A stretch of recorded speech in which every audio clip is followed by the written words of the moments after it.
My name is Eleanor Grace Harlow, and if you'd asked me on the morning of June 14th, 2025, what eternity looked like, I would have taken your hand, led you across the windswept gravel path from the keeper's cottage, and climbed the 56 spiral iron steps to the lantern room of our restored 1890s lighthouse on Hesed Head. I would have waited for that perfect moment when the first pale shaft of dawn pierced the lingering coastal fog, the great Fresnel lens catching the light and throwing it out across the restless Pacific in a slow, majestic sweep. Then I would have whispered, this, right here. The beam cutting through the dark, the ocean answering back with its endless roar, the cliffs standing sentinel below us, that's eternity. That's Daniel and me. For 39 years, that isolated, fog-shrouded promontory on the central Oregon coast was the absolute axis around which my world turned. Daniel James Harlow Coast Guard radio man turned lighthouse keeper, storyteller extraordinaire, man with salt etched into every line of his face and the sea's rhythm in his heartbeat. First showed me the listing in a crumpled 1989 edition of the Coast Guard Retirees newsletter. The Hesed Head light station had been decommissioned in the late 70s, automated, and left to the mercy of gales and salt spray. The tower leaned slightly into the wind, like it was listening for ships that would never come again.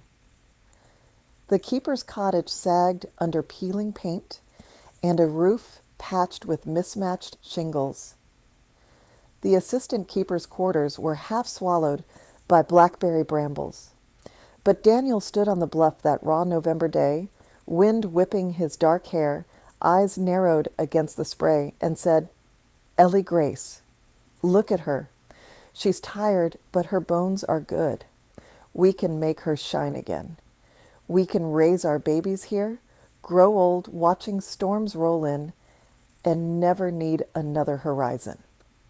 We bought it for $192,000, every penny of his retirement savings, my small inheritance from my teaching aunt, and a mortgage that felt like a mountain. The closing was in a tiny Florence title office that smelled of mildew and old coffee. We signed the papers with hands shaking from excitement and terror, then drove straight back to the headland in our rattling Subaru wagon, loaded with paint scrapers, sleeping bags, and a cooler of sandwiches. That first night, we camped in the lantern room itself, air mattress on the cold iron floor, windows rattling in the wind, the automated beacon still flashing its lonely rhythm overhead. Daniel pulled me close under a shared blanket and whispered, "Welcome home, Mrs. Harlow." I believed him with every cell in my body. We poured our youth into that place. Daniel, still strong from years of hauling antennas and climbing masts, rebuilt the tower's ironwork, himself scaffolding, swaying in 50-knot gusts while I held the ropes and prayed to every saint my Catholic mother had taught me. He spent months polishing the Fresnel lens, pane by pane, until it gleamed like a giant diamond catching every ray. I stripped decades of peeling paint from the cottage walls until my fingernails were splintered and raw, then chose the perfect shade of maritime white. "Lighthouse white," the label said, as if it had been waiting for us. We added the wraparound porch in stages first, the west side facing the endless Pacific, with built-in benches wide enough for napping children and future grandchildren. Then the east side overlooking the winding highway, 101 far below. Perfect for watching tourists stop at the viewpoint to photograph our light. We screened the sunroom for foggy mornings with coffee and the Sunday crossword, installed a wood stove that threw golden light across the wide plank floors. We'd refinished on our knees one rain-soaked winter. The old oil house became Daniel's workshop. The fog signal building, my pottery studio where I threw bowls glazed in seafoam greens and storm cloud grays. I planted wildflowers along the headland lupine, paintbrush, sea thrift, to hold the eroding soil and give the bees something to sing about. Daniel installed solar panels and a modern rotation mechanism so the light could turn again, even if only for us and the occasional tour group. Our children arrived like gifts from the sea itself.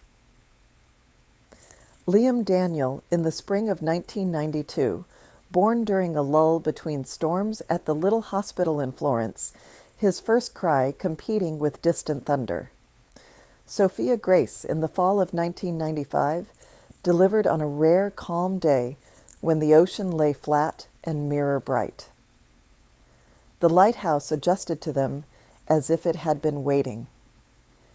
Baby gates at the spiral stairs, a sandbox carved into the sheltered lee of the cottage, buckets of beach treasures lining the porch rails. They learned to walk on floors polished by generations of keepers, learned to count by the beam's rhythm. 10 seconds on, 10 off, steady as a heartbeat. Summers smelled of salt, sunscreen, and Daniel's legendary clam chowder, thick with potatoes from our cliffside garden. Winters were storybook storms lashing the tower while we huddled inside, the beam cutting heroic swaths through horizontal rain.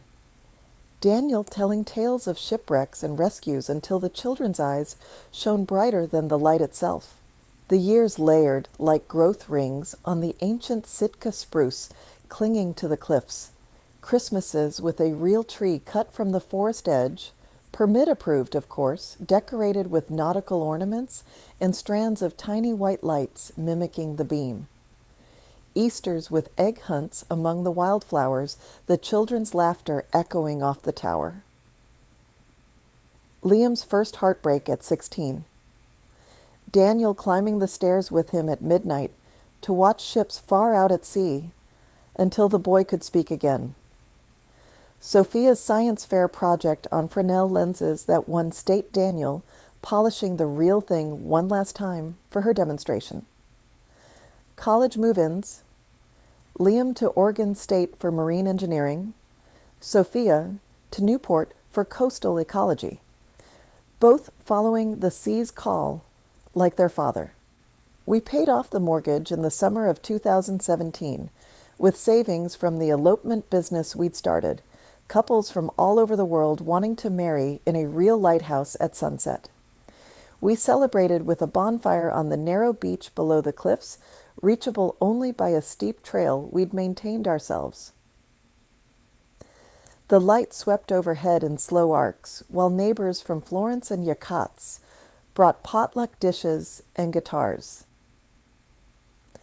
Daniel pulled me onto the sand, his silver beard catching firelight, and whispered, "We did it, Ellie Grace. This tower, this cottage, this headland, it's ours free and clear. Forever." The children were there. Liam with his new fiancée, Sophia, home from a summer internship, and we danced barefoot while someone played Beyond the Sea on a battered ukulele. Daniel at 70 was still the keeper in every sense.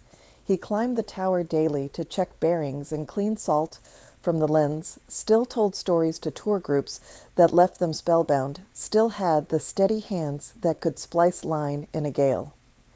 His hair had gone storm cloud silver, his laugh lines deep as tide pools, but his eyes storm gray with flecks of green like sea glass still made my heart skip the way they had at 25. We talked about the next chapter the way coastal people do, cautiously, respectfully. Maybe fully lease the cottage for weddings, spend whole seasons whale watching from the porch, teach grandchildren to polish the lens the old way. Notice the extra maintenance weekends he took down the coast to Yaquina Head or Cape Blanco, always with plausible reasons. consulting on restorations, helping with lens cleanings. I noticed he sometimes came home quieter, staring longer at the horizon, as if listening for a signal only he could hear.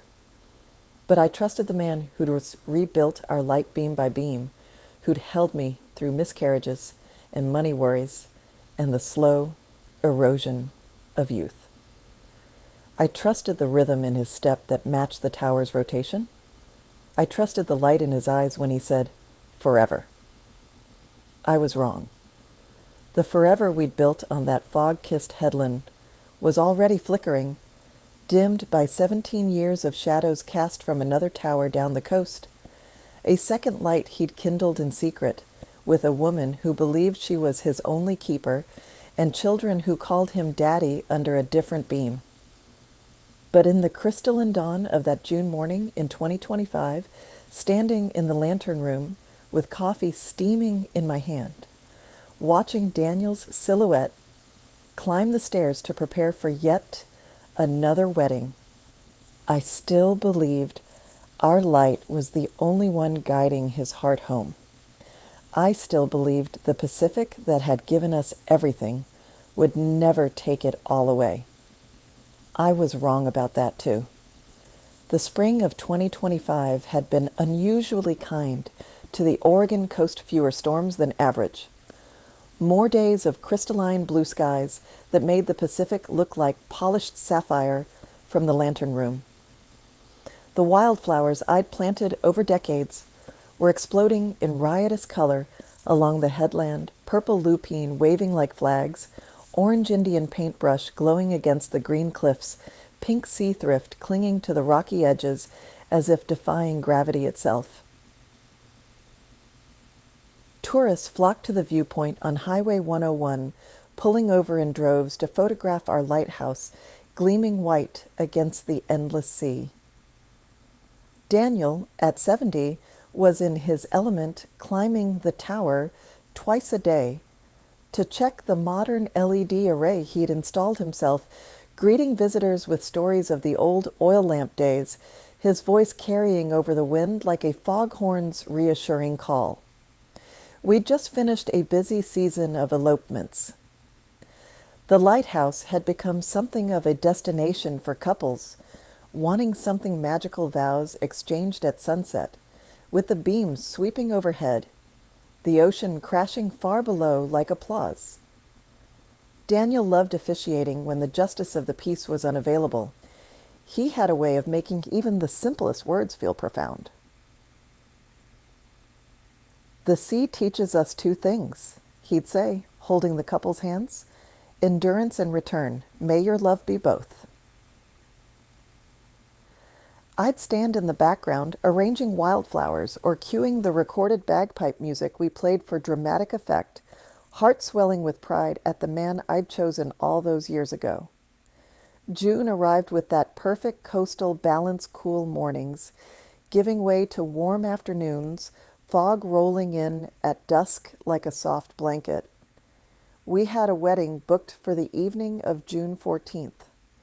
A young couple from Portland, both park rangers, wanting a simple ceremony with just their parents and the light as witness.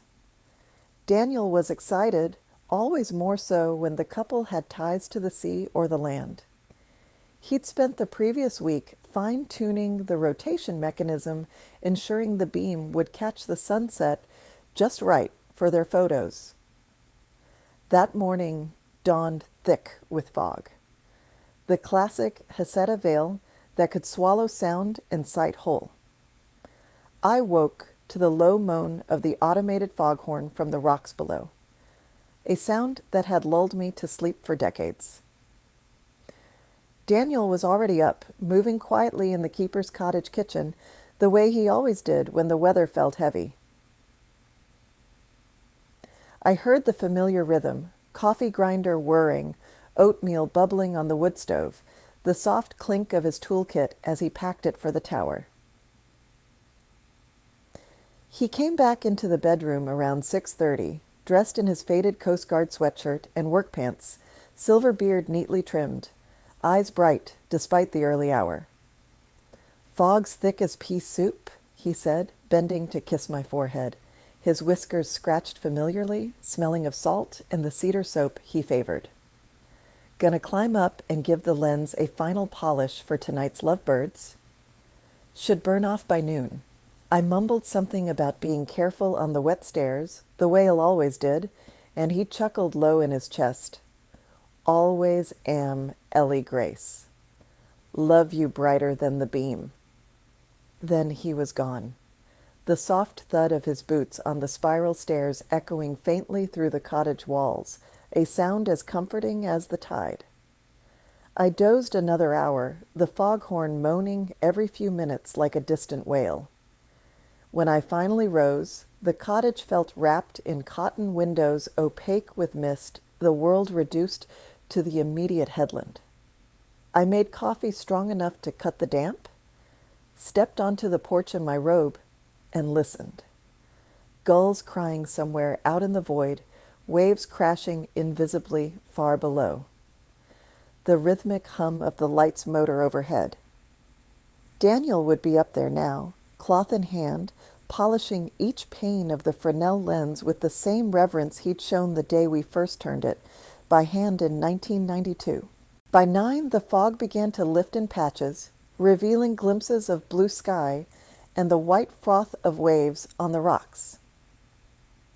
I started my day properly, sweeping the porch of overnight dew and pine needles carried on the wind, checking the wildflower arrangements for the ceremony arch we'd set up on the south lawn, answering emails from future couples inquiring about dates. The wedding party was due at 4. I'd planned a simple spread local cheeses, sourdough from the Florence Bakery, my blackberry jam from last summer's harvest. Around 10:30, I heard Daniel descend the stairs, his boots heavier than usual, perhaps from the damp. He came into the kitchen, toolkit in hand, face flushed from exertion. "Lens is sparkling," he reported with satisfaction. "Beam'll catch that sunset like fire tonight." He poured coffee, added his usual splash of cream, and sat at the table to review the ceremony script he'd written. We talked about ordinary things. Liam's upcoming visit with the new grandbaby, Sophia's latest research grant, whether to repaint the tower railing before winter set in. He seemed fine tired, perhaps, but that was normal after a climb in humidity. His color was good, his laugh easy when I teased him about being sentimental with the young couples. He ate a hearty lunch, my clam chowder, thick with potatoes from our garden, and headed back up around noon, saying he wanted to fine-tune the timing mechanism for the exact moment of sunset. Elle busied myself with preparations, arranging chairs on the lawn, stringing fairy lights along the porch rail for after dark, setting out the guest book on the antique chart table we'd salvaged from a decommissioned cutter. The fog had burned off completely by early afternoon, leaving a sky so blue it hurt to look at, the ocean glittering like scattered diamonds all the way to the horizon. At 2:17 p.m., I was in the sunroom folding linen napkins when I heard it. A heavy thud from the tower, metallic and wrong, followed by an unnatural silence. No footsteps, no familiar whistle of whatever sea shanty Daniel had stuck in his head that week. My heart knew before my mind did. I dropped the napkins and ran out the door, across the gravel, up the path to the tower base. The door was ajar. Pushed through and started climbing the spiral stairs 2 at a time, calling his name with every breath. "Daniel! Daniel!" Elle found him in the lantern room, slumped against the iron railing that encircled the lens, toolkit spilled across the floor wrenches, cloths, a small bottle of brass polish rolling in slow circles. His face was gray as the morning fog, eyes half open, staring at nothing. I dropped to my knees, felt for the pulse I knew wouldn't be there, started CPR the way I'd been trained decades ago when we took that first aid course for the elopement business. Compressions, breaths pleading with him to come back, to breathe, to open those storm-gray eyes and tell me it was just a spell. The paramedics arrived 20 agonizing minutes later, helicopter from Newport, sirens echoing off the cliffs. They worked on him in the lantern room, the beam sweeping indifferently overhead, then carried him down on a stretcher while I followed, clutching his cold hand. Massive stroke, they said at the hospital in Florence. Irreversible brain damage. He was gone before they even loaded him into the ambulance that screamed south on 101. The days that followed were merciful coastal blur. The wedding couple postponed with tears and flowers. The lighthouse community closed ranks. Neighbors from Yachats bringing salmon and sympathy. Retired Coast Guard flying flags at half-mast along the highway. Volunteers keeping the light turning in his absence. The memorial was everything Daniel would have wanted. Bagpipes on the headland at sunset, stories from old radio men and young couples whose weddings he'd blessed, the beam flashing its eternal rhythm as we scattered his ashes over the cliffs into the waiting sea. Liam and Sophia arrived within hours. Liam driving through the night from Portland. Sophia chartering a plane from Newport. They held me up when my legs wouldn't, organized practicalities when my mind couldn't. We sorted his toolkit together, cried over old logbooks filled with his precise handwriting, told stories until dawn about the father who could fix anything mechanical and find north in any darkness. They stayed as long as they could. Liam's wife holding down their home with the new baby. Sophia's research team covering her duties. We postponed tours, lived on casseroles and coffee, sat on the porch watching storms roll in the way we always had with Daniel. By early September, the acute grief had settled into a steady ache. I resumed limited tours, polished the lens alone on quiet mornings, sat in the lantern room at dusk feeling the beam's vibration through the floor like his heartbeat. Elle believed the worst storm had passed.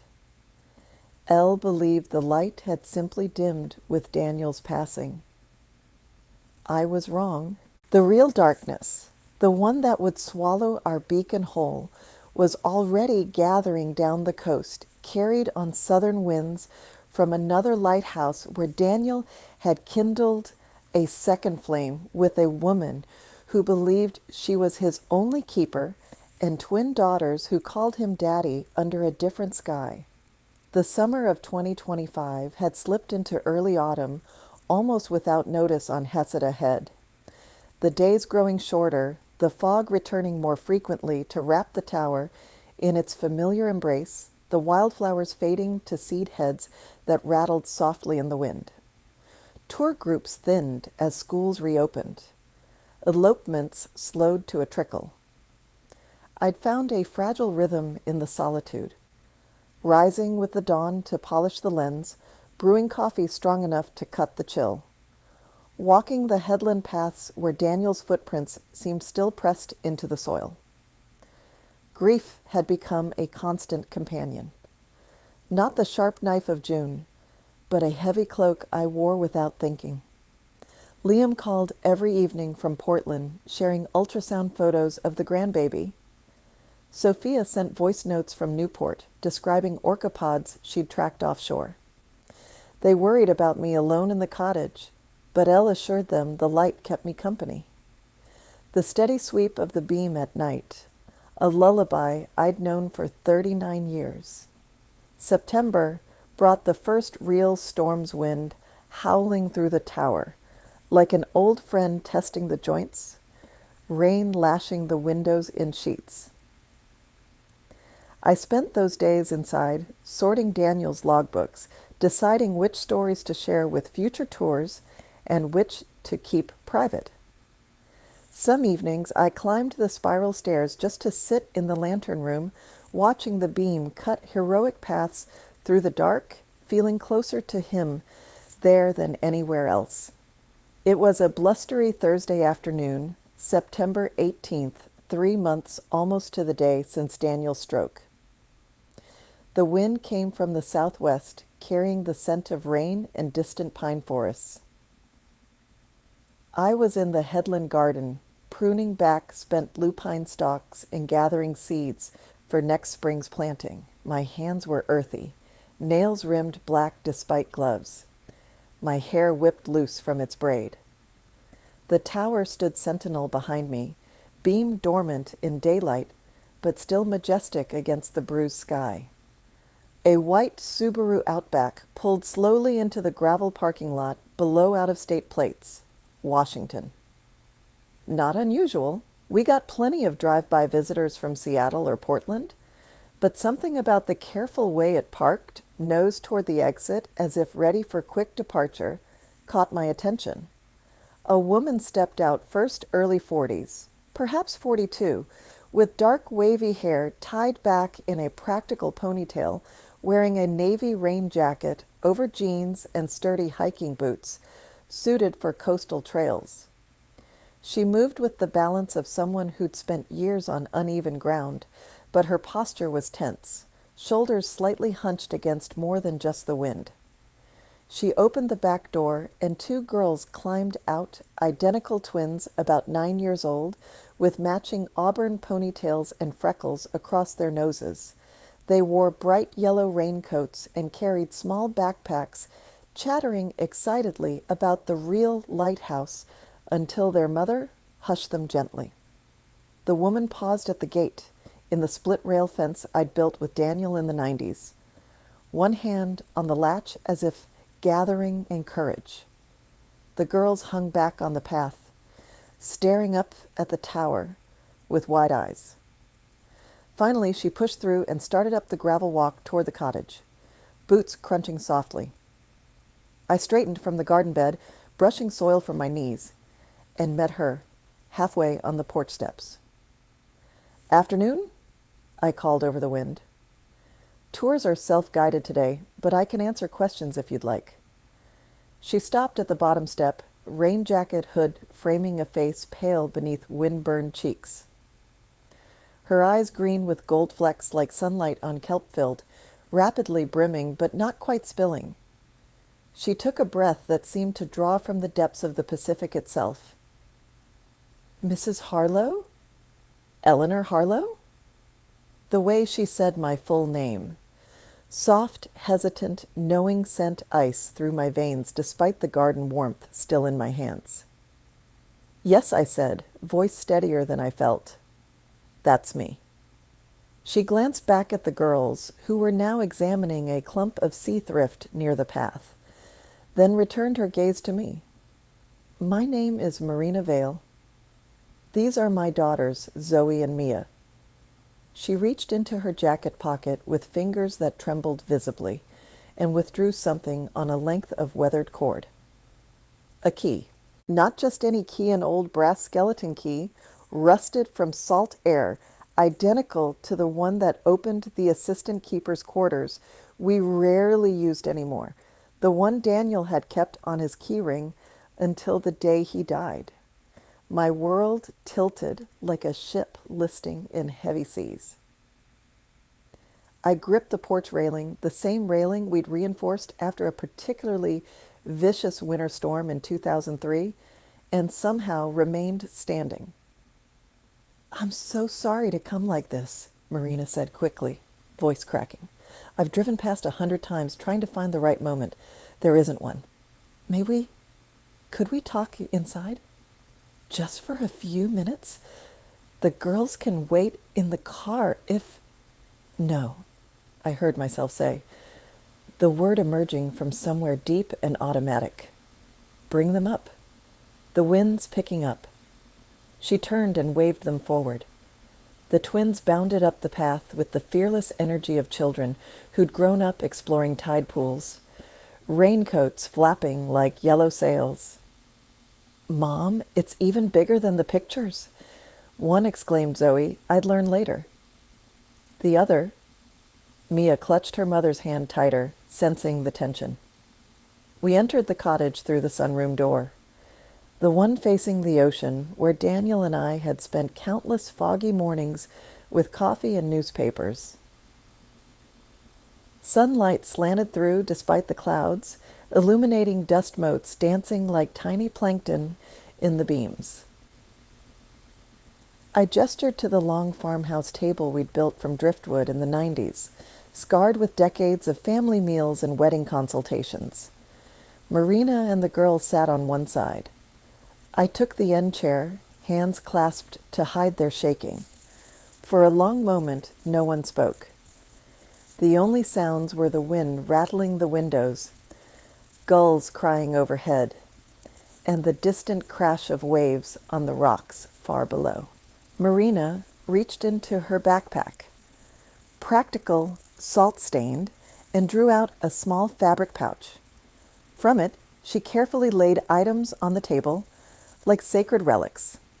A folded stack of photos, a child's drawing on construction paper showing a lighthouse with Daddy plus us, scrawled in purple crayon, a small silver bracelet engraved Z and M 2016, and most devastating, a second brass key identical to the first.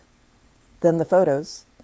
The first, Daniel Younger, maybe 15 years ago, standing in front of Yaquina Head Lighthouse down the coast, arms around a pregnant Marina, both smiling at the camera with the easy joy of new parents-to-be. The second, Daniel holding newborn twins in a hospital room, one in each arm, face radiant with the same exhausted wonder he'd worn the day Liam was born. The third, Daniel teaching two small girls to fly kites on a different beach, their laughter frozen in time. The fourth, a Christmas morning in a cottage I didn't recognize, smaller than ours, but with similar maritime decor. Daniel in a Santa hat, helping the twins open presents under a tree, strung with nautical ornaments. The fifth, a recent one. Daniel older, silver beard full, pushing the girls on swings at a playground overlooking the sea, all three laughing in sunlight. Marina's voice emerged barely above the wind's howl. Daniel and I met in the fall of 2008. He was consulting on a restoration project at Yaquina, head lens alignment, something technical. I was volunteering as a docent on weekends, trying to keep busy after my divorce. He started coming more often than the job required. We'd talk for hours after closing about the old keepers, about losing people to the sea, about how lonely the light can feel at night. She paused, eyes on the photos. It grew slowly. Weekends at first. Then he rented the old assistant keeper's cottage near Lincoln City in 2012 quietly through a trust. We restored it together the way you restore things when you're building a life. The girls were born in 2016. He was there for every moment he could be. Zoe tugged Marina's sleeve, innocent and piercing. Mom, when can we go up in the big tower? Daddy promised we'd see his special light someday. Marina's face crumpled completely then. She pulled Zoe onto her lap, stroking her hair, while tears finally spilled. Remember what we talked about, sweetheart? Daddy went to heaven this summer. His heart got too tired. This is his other lighthouse. This is Mrs. Eleanor's home. Mia, quieter, reached across the table and touched the child's drawing, tentatively. Daddy said the lady here planted all the flowers. He said she was really kind. Elle looked at them, at these identical girls who carried Daniel's storm gray eyes with the same gold flecks, his auburn hair, the same way of tilting their heads when curious, and felt 39 years of certainty fracture like glass under pressure. Marina continued, voice breaking. He told me his first wife, Eleanor, had passed years ago. Cancer, he said. That he had 2 grown children, but saw them rarely. I believed him because he was good to us. He was present when he could be. He put the assistant cottage in a trust for the girls' future. Updated his will last year after a health scare. Wanted them to have the light, the legacy. She slid one final document across the table. A marriage certificate from a quiet Lincoln City courthouse, dated 2012. Daniel's signature bold and familiar, Marina Vale Harlow. "I didn't know about you until I read the obituary in the Newport paper," she whispered. I thought I was his only keeper left." The girls looked at me now. Zoe with open curiosity, Mia more cautious, and offered small, uncertain smiles that were Daniel's exact expression when meeting someone new. In that moment, in the sunroom, filled with 39 years of my life with Daniel, listening to the wind howl around the tower we'd restored together, watching two 9-year-old girls who called him Daddy examine my wildflower sketches on the wall, I felt the beam inside me flicker and fail. The light I'd tended my whole adult life had been divided all along, half shining north to me, half south to them. And the man who'd kept both burning had taken the secret with him into the sea. Marina stood eventually, gathering the girls. At the door she paused, hand on the knob that Daniel had replaced himself after a storm in 2010. "I'm so sorry, Eleanor, for all of this. I don't know what else to say." I nodded, unable to form words. I watched them walk back down the gravel path through the wildflowers I'd planted seed by seed, get into the Washington-plated Subaru, and drive away. Then I closed the door, slid down the wall in the entryway, the same wall where Daniel had hung our wedding photo in 1986, and cried until the fog rolled in thick enough to swallow the tower whole. Not just for the husband I'd lost to a stroke in June, but for the marriage I'd lost to a second light burning brighter than I'd ever known. After Marina and the twins drove away that blustery September afternoon, the lighthouse felt altered, haunted, not by ghosts of old keepers, but by the living echoes of a life Daniel had built in secret. The sunroom, where we'd sat, still held their presence. The faint scent of children's strawberry shampoo lingering in the air, a single yellow raincoat button on the floor where Zoe had fidgeted, the careful stack of photos and documents Marina had left for when you're ready.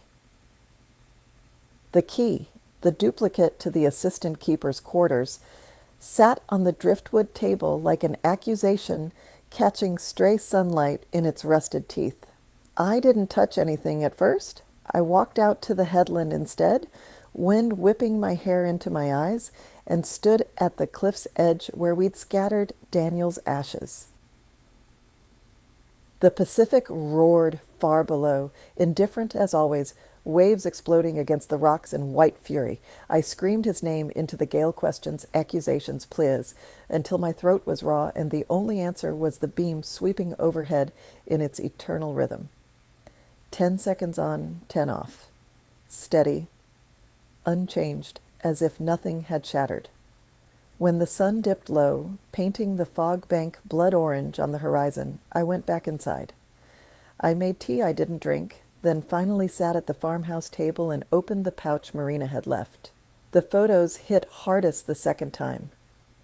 Daniel's face in moments of joy I'd never witnessed, cradling newborn twins with the same reverence he'd shown Liam and Sophia, teaching the girls to polish a smaller lens at Yakina Head, Christmas mornings with stockings hung on a different mantel. There were letters too folded carefully, some in Daniel's precise handwriting, others in Marina's looping script. Drafts he'd never sent me, confessions of guilt scrawled on lighthouse stationery. I hate the lies. Ellie deserves truth, but truth would destroy her. Marina's replies, then stop promising to leave and love us the time you have. The legal documents were meticulous. A revocable trust amendment from 2022 transferring the assistant keeper's quarters near Lincoln City property. I'd vaguely known he'd helped restore for a historical society into a sub-trust for minor children, ZSV and MV. A new will executed in 2024, After a routine physical revealed elevated blood pressure, naming the twins primary beneficiaries of the lighthouse tower itself to preserve the maritime legacy for future generations. Bank statements from an account opened in 2010 at a credit union in Newport, irregular transfers totaling $187,000 over 17 years, labeled maintenance, lens supplies, historical grants. Line items for private school tuition at a small Waldorf in Lincoln City, orthodontist visits, summer camps on the coast, a family membership to the Oregon Coast Aquarium. Elle felt physically ill. I pushed back from the table and barely made it to the porch before retching over the railing into the rhododendrons below. When the wave passed, I rinsed my face with the garden hose, cold water shocking against wind-burned skin, and stared at the tower, our tower, now suddenly contested ground. Then I searched.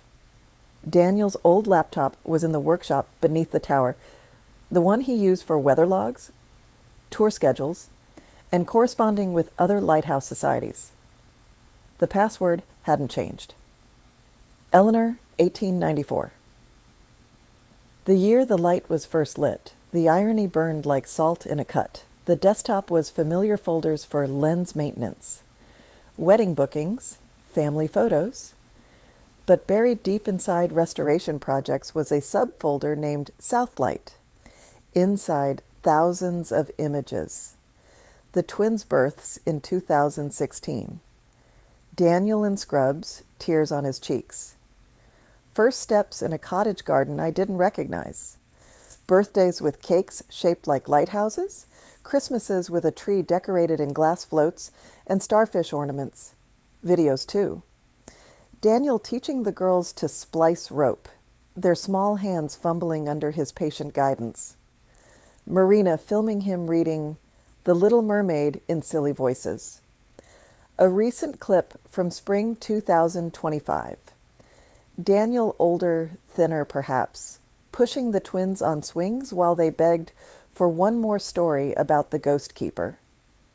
Spreadsheets tracked every dollar with chilling precision one column for Heseda, our life mortgage until paid, college funds, tower repairs. Another for Yakina, their life. Cottage payments, school fees, dance lessons for Zoe. Balanced almost to the penny, as if love could be equitably distributed. I called Liam first. He answered on the second ring, baby crying in the background. Mom, you okay? No, I said, voice breaking for the first time. Drive here.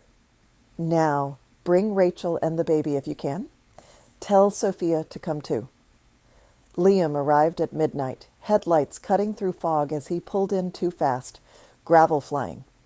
He burst through the door and folded me into his arms on the porch like I was the child. I showed him everything, the key, the photos, the spreadsheets. He cried silently at first, tears soaking my shoulder, then raged quietly so as not to wake the baby in the car seat. Pacing the headland path, cursing his father in whispers that carried away on the wind. Sophia chartered a float plane from Newport and landed on the water at dawn, taxiing to the small dock we kept for supply deliveries. She climbed the path still in her field clothes, smelling of salt water and research gear. She went straight to the laptop, scrolling through photos with a scientist's detached face until she reached one of Daniel teaching the twins to identify constellations from a different tower deck, the same lesson he'd given her at age 8. Then she shattered, sobbing into my arms like the day she'd skinned her knee, falling off the spiral stairs. We sat at the farmhouse table until the sun was high, reading every letter aloud, voices raw. We found more in Daniel's cloud backup scanned ultrasound images of the twins he'd never shown me. Birthday cards from Daddy Dan to Zoe and Mia, videos of their school plays he'd watched alone in hotel rooms during consulting trips. The children's grief twisted into something sharper. Liam kept repeating, how could he miss my college graduation for their dance recital? Sophia focused on the money. He skimmed from my grad school fund for their private tuition. We hired an attorney the next week, Florence's best estate litigator, recommended by a friend who'd fought a similar coastal property dispute. Ellen Park spread the documents across the same table scarred with decades of our life and mapped the battlefield. Oregon's strong community property laws and elective share rights could likely invalidate much of the trust and will if we proved the funds were marital assets and Daniel lacked capacity during his final health decline. But Marina could claim equitable interest or argue Daniel's clear intent. Discovery would be brutal depositions, financial forensics, possibly putting 9-year-old twins on the stand. Some nights I climbed the tower alone, sitting in the lantern room with the beam sweeping overhead, feeling its vibration through the floor like Daniel's absent heartbeat. I raged at him, at the sea that had taken his body but left his secrets to wash ashore. Other nights, Elle just sat on the porch bench, watching fog roll in, wondering how many evenings he'd done the same from a different cottage deck 60 miles south.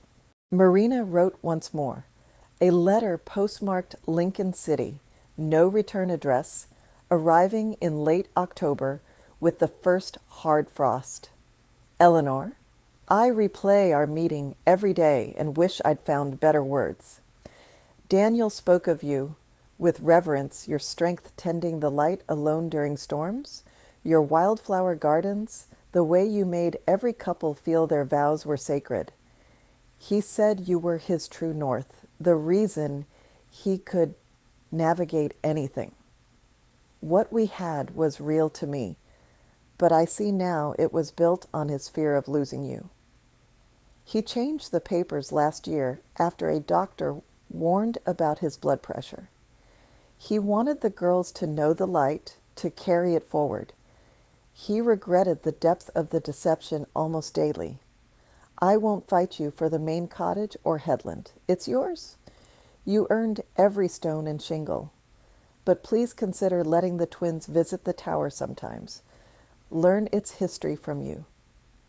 They've lost their daddy, too.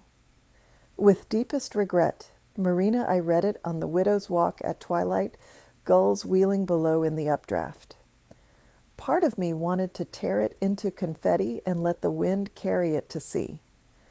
Part of me ached for the twins. Their identical storm-gray eyes, Zoe's fearless questions, Mia's quiet watchfulness. We forwarded it to Ellen without reply. The legal beam stretched through autumn and into winter motions filed in Lane County Court. Counter motions from Marina's Newport attorney, depositions scheduled and rescheduled around holidays. Discovery requests flew like gulls, bank records subpoenaed. Medical files from Daniel's last checkup examined for signs of diminished capacity. I kept the lighthouse running on autopilot, hosting a few winter elopements for income, maintaining the lens against salt buildup, planting spring bulbs when the ground thawed enough to dig. Liam and Sophia returned for Thanksgiving, just the three of us at the table that once seated extended family for feasts.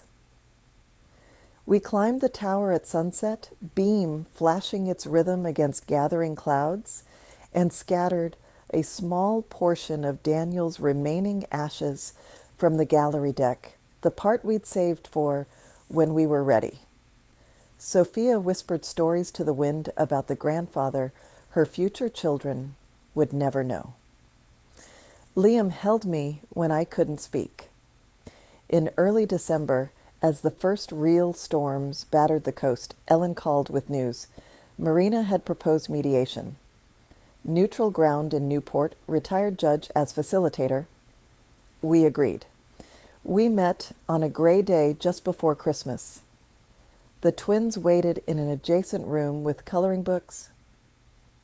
Marina looked thinner, eyes shadowed with her own grief. We spoke of practical things.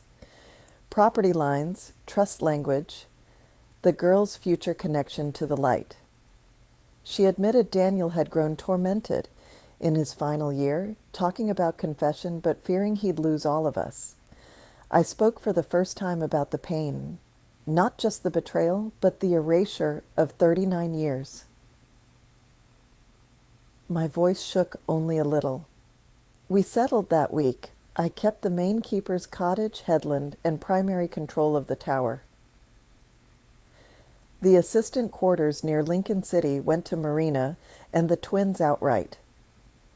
The lighthouse itself became a shared, historic trust tours, split seasonally, educational programs for both sets of grandchildren, the beam continuing for all.